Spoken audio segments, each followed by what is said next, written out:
नमस्कार, प्राइम समाचारमा स्वागत छ। म सरोज कोइराला। सुरु गरौँ अहिलेसम्मका प्रमुख समाचारबाट। दार्चुला घटनामा भारतीय सीमा सुरक्षा बल एसएसबीको संलग्नता रहेको छानबिन समितिको निष्कर्ष। दोषीमाथि कारबाही र क्षतिपूर्तिका लागि कूटनीतिक पहल गर्न सुझाव। झण्डै 1 महिनादेखि काठमाडौँमा थुप्रिएको फोहोर आजदेखि उठ्दै। काठमाडौँ महानगरपालिका र ल्यान्डफिल्ड साइट सिस्टोलका बासिन्दा बीच 9 बुँदे सहमति। जगदम्बा स्टिलले 2.5 अर्ब विद्युत बक्यौता नतिरेपछि चौतर्फी विरोध। ठूला व्यवसायीले सञ्चालन गरेको उद्योगबाट 32 अर्ब 18 करोड रुपैयाँ असुल गर्न प्राधिकरण असफल। अमेरिकी राष्ट्रपति बाइडेनद्वारा अफगानिस्तानबाट सेना फिर्ता गर्ने निर्णयको बचाउ। 20 वर्षमा अमेरिकी सेनाले खेलेको भूमिकाको उच्च प्रशंसा।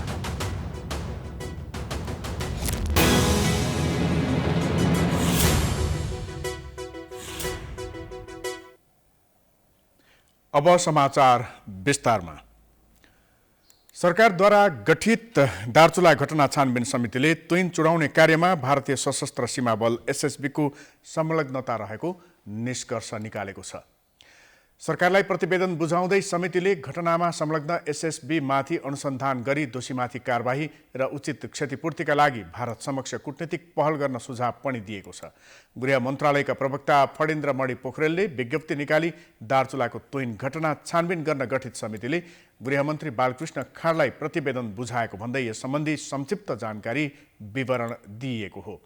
गृह मन्त्रालयमा समितिका संयोजक सहसचिव जनार्दन गौतमले 1 महिना लामो समय लगाएर तयार पारिएको प्रतिवेदन बुझाएका हुन्। सरकारले यस घटनामा छानबिन गर्न साउन 17 गते सहसचिव गौतमको संयोजकत्वमा 5 सदस्यीय समिति गठन गरेको थियो।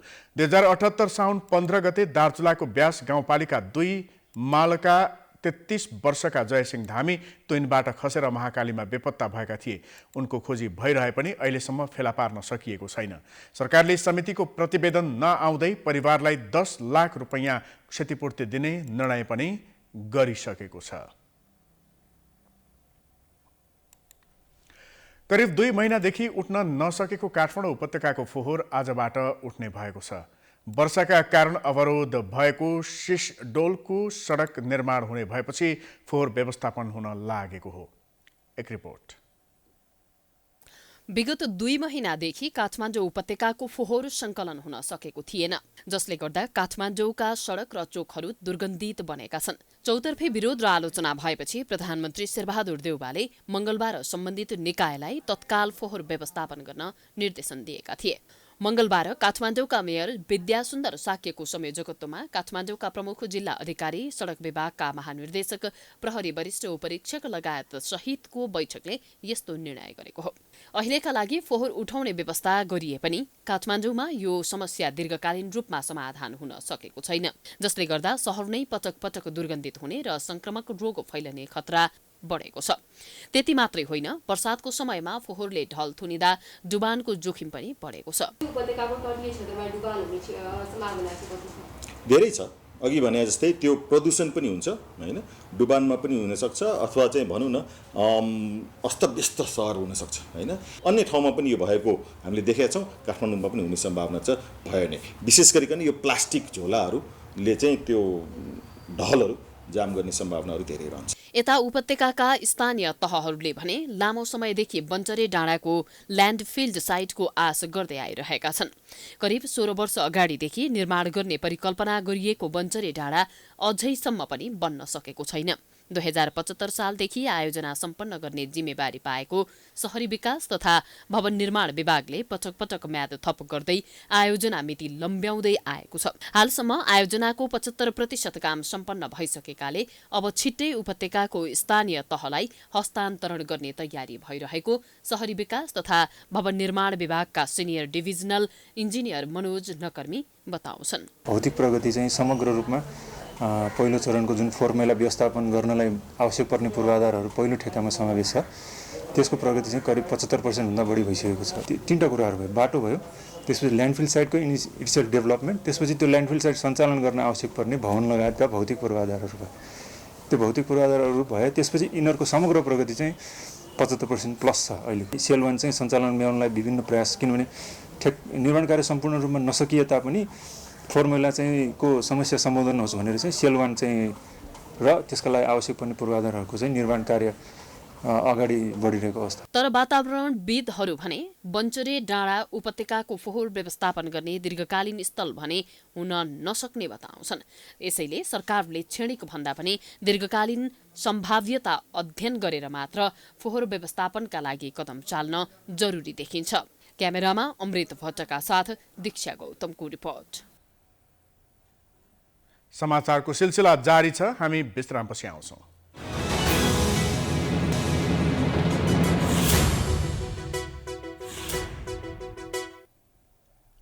विश्रामपछि स्वागत छ। अब बाँकी समाचार।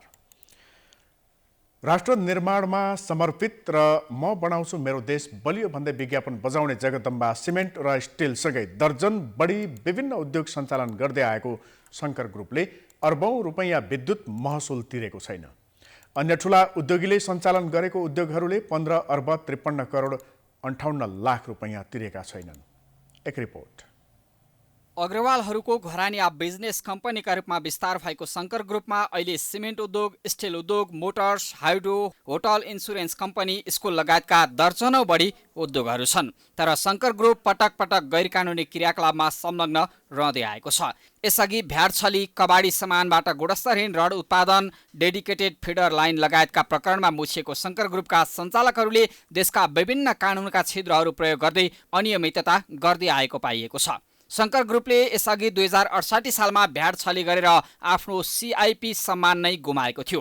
कोरोना महामारीको समयमा सञ्चालक मध्येका एक साइल अग्रवालले 3500 रुपियाँको थर्मल गन प्रति गोटा 15,000 रुपियाँमा बेचेर कालोबजारी गर्दै गर्दा रङ्गे हात पक्राउ परेसँगै अवैधानिक महावाणिज्य दूतको पद समेत गुमाउनु परेको थियो। गुणस्तरहीन सिमेन्ट उत्पादन मात्रै होइन, कुनै समय मर्काउँदा पिटी भाँचिने फलामे डन्डी बेचेर विवादमा तानिएको जगदम्बा स्टिल अहिले सबैभन्दा बढी विद्युतको बख्यौता तिर्न बाँकी उद्योगका रूपमा बदनाम बनिरहेको छ।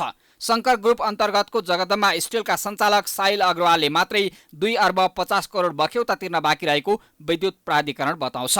तर उज्यालो नेपालका नायकका रूपमा दरिएका जनताको मन जित्न सफल कुलमान घिसिङ विद्युत प्राधिकरणको कार्यकारी निर्देशकमा दोहोरिँदा समेत यो विद्युत बख्यौता उठ्ने छाँटकाँट देखिएको छैन। विद्युत प्राधिकरण नै जगदम्बा स्टिल, शिवम सिमेन्ट लगायतका ठूला उद्योगीले तिर्न बाँकी रहेको बख्यौता र उठाउने दायित्व बारेको जवाफ दिनबाट भागिरहेको छ। सामान्य उपभोक्तामाथि केही दिनमै जरिवाना तिराउने प्राधिकरणले गरेको व्यवस्थाले जगदम्बा, शिवम लगायतका उद्योगीमाथि राजनीतिक संरक्षण र आर्थिक साँठगाँठ रहेको उपभोक्ता अधिकार कर्मीहरू बताउँछन्। नाम चलेका ठुला व्यवसायी घरानाहरूलेबाट उठाउनु पर्ने यत्रो मात्रामा ठुलो मात्रामा भएको बख्यौता नउठाउनु भनेको राज्यको एउटा लाचारीपन हो। किनकि लामो समयसम्म यो डेडिकेटेड ट्रङ्क लाइनको विषयमा ठुलो विवाद भइरहेको अवस्थामा किन उठाउन सकिरहेको छैन भनेपछि सिधा अर्थमा पनि राजनैतिक दबाव, राजनैतिक प्रभाव र ती व्यक्तिहरूको चाहिँ सबैतिर दबाव र प्रभाव भएको कारणले गर्दाखेरि नागरिक निरीह बन्ने र यस्ता किसिमका राज्यलाई चुस्ने व्यक्तिहरू चाहिँ जहिले पनि ठुला बन्ने अवस्था सिर्जना भएको अवस्था हो। नेपालको नम्बर 1 दाबी गर्ने जगदम्बा स्टिल्सले उल्टै विद्युत बख्यौता रकम नतिर्न नियतका साथ नेपाल उद्योग वाणिज्य महासङ्घ सहितका उद्योगी व्यवसायका सङ्घ सङ्गठनबाट लबिङ गरिरहेको छ। तत्कालीन प्रधानमन्त्री केपी शर्मा ओली सरकारका उद्योग राज्यमन्त्री मोतीलाल दुगड मार्फत शङ्कर अग्रवाल सहित साइल अग्रवालले विद्युत बख्यौता नतिर्न पटक पटक लबिङ गरेको पाइएको छ। नेपाल उद्योग वाणिज्य महासङ्घको सदस्यमा निर्वाचित भएर बैङ्क, फाइनान्स तथा इन्सुरेन्स कम्पनीको सभापति भएपछि अग्रवाल अझ बढी राजनीतिक लबिङमा सक्रिय बनेका छन्। महासङ्घका अध्यक्ष शेखर गोल्छाके हुलास स्टिलले पनि केही बख्यौता रकम तिर्न बाँकी रहेको र उक्त रकम तिर्न नपर्ने प्रलोभनमा पारेर शङ्कर ग्रुपले राजनीतिक लबिङलाई तीव्रता दिएको कतिपय जानकारहरू बताउँछन्। यता गत वर्षको तुलनामा विद्युत महसुल बख्यौता 72.53% बढेर अहिले प्राधिकरणले उठाउन बाँकी बख्यौता नै 32 अर्ब 18 करोड 51 लाख पुगेको छ। महालेखा परीक्षकको कार्यालयले सार्वजनिक गरेको 58औं वार्षिक प्रतिवेदनमा बख्यौता मध्ये ट्रङ्क तथा डेडिकेटेड लाइन तर्फका 49 ग्राहकबाट मात्रै 15 अर्ब 53 करोड 58 लाख बख्यौता उठ्न बाँकी रहेको छ। विद्युत महसुल नतिर्नेमा उच्च घरानिया व्यापारीहरू नै बढी देखिएका छन्। यसरी विद्युत बख्यौता तिर्नुपर्ने उद्योगमा हेटोडामा सञ्चालित शिवम सिमेन्ट पनि अग्रस्थानमा छ। यो उद्योगले अदालतमा मुद्दा हालेर 2 अर्ब 34 करोड विद्युत महसुल नतिर्ने योजना बनाए पनि अदालतले प्राधिकरणको पक्षमा फैसला गरेर असफल भएपछि पनि बख्यौता रकम तिर्न अझै आनाकानी गरिरहेको छ। अब विद्युत प्राधिकरण उच्च घरानिया व्यवसायीको बख्यौता उठाउन सफल होला त? जोसुकै होस्, प्रचलित नियम र कानुनको बहिर्लाप गर्ने, नागरिक अधिकारलाई कुण्ठित गर्ने, राज्यलाई निर्य बनाउन खोज्ने, राज्यका निकायका निर्देशनहरूलाई पालना नगर्ने निकायहरूलाई विधिको शासनको अनुभूति गराउने, कानुन राज्यको अनुभूति गराउने र उनीहरूलाई कानुन र नियम भएको सबक सिकाउने काम राज्यको तर्फबाट भएको अवस्थामा मात्रै के हुन्थ्यो भन्नलाई भने यस्ता किसिमका कुराहरू चाहे महसुल बकौताका कुरा होस्, चाहे गुणस्तरका कुरा होस्, चाहे मूल्यका कुरा हुन्, चाहे नियमित आपूर्तिका कुरा हुन्, चाहे कार्टेलिङका कुरा होस्, चाहे सिन्डिकेटका कुरा होस्, चाहे बजारमा हुने विभिन्न किसिमका एउटा नियम कानुनको बर्खिलाप हुने कामका विषयमा निरुत्साहित हुन सक्थ्यो। कुलमानमाथि नै प्रश्न उब्जिएको छ। निजी क्षेत्रको प्रतिनिधिमूलक संस्था नेपाल उद्योग परिसङ्घ र नेपाल उद्योग वाणिज्य महासङ्घमा जोडिएका व्यवसायीहरू नै यसरी बन्दा अहिले ठूला उद्योगमाथि हेर्ने सर्वसाधारणको नजरमा समेत परिवर्तन आएको छ। उद्योगी व्यवसायीको हित गर्ने संस्थाको उच्च नेतृत्वमा बसेर कालोबजारी, कर छलीसँगै गुणस्तरहीन उत्पादन मार्फत उपभोक्तामाथि ठगी गर्नेहरू बढ्दा उद्योग परिसङ्घ र उद्योग वाणिज्य महासङ्घले व्यावसायिक हकहित र राष्ट्रहितमा काम गर्छन् भन्नेमा समेत प्रश्न उब्जाइदिएको छ। समाचारको सिलसिला जारी छ। हामी विश्रामपछि आउँछौँ। बाँकी समाचारको साथ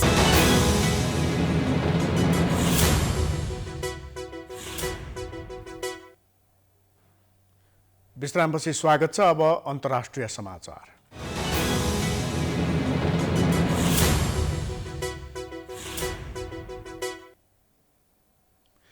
अमेरिकी राष्ट्रपति जो बाइडेनले अफगानिस्तानबाट अमेरिकी सेना फिर्ता गर्ने आफ्नो निर्णयको बचाउ गरेका छन्।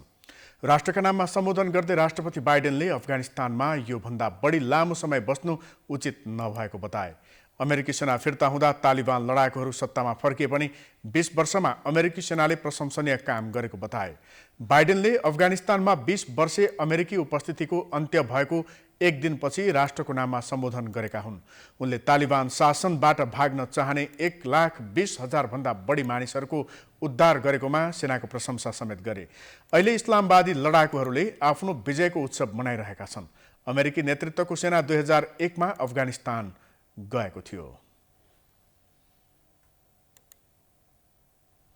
अब खेलकुद समाचार।